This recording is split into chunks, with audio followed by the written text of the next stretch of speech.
First responders from across Vermont gathered in Montpelier State to learn about the stress and trauma related to the job and how they can reduce it. The conference comes as the number of suicides of first responders continues to rise nationally.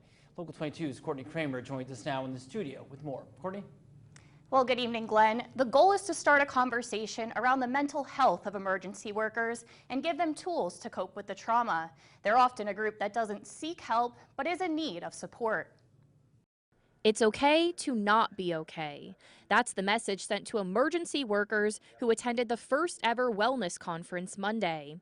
Police, fire, dispatchers, and correction officers all under one roof to learn how trauma experienced on the job can have a lasting impact. We put a lot of training in the front end before anybody even starts on a shift.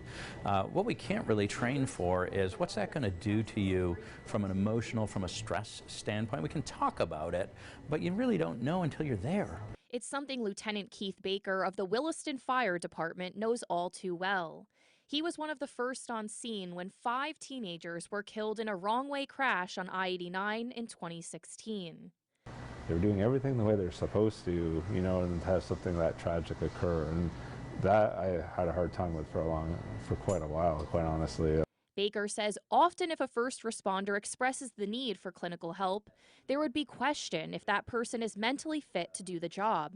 It's a stigma agencies are hoping to turn around as the number of police officers and firefighters taking their own lives continues to rise. We're afraid to seek help because, you know, we're supposed to be big and tough. This is our job. Well, at the end of the day, we're all still human. So, and I think that's finally being recognized, that we don't just leave what we saw at the scene. State leaders say making sure resources and support are in place for them is a priority, especially at smaller departments in more rural areas of the state.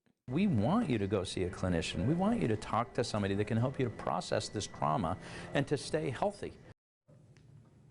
And nationwide in 2017, more police officers and firefighters died by suicide than in the line of duty.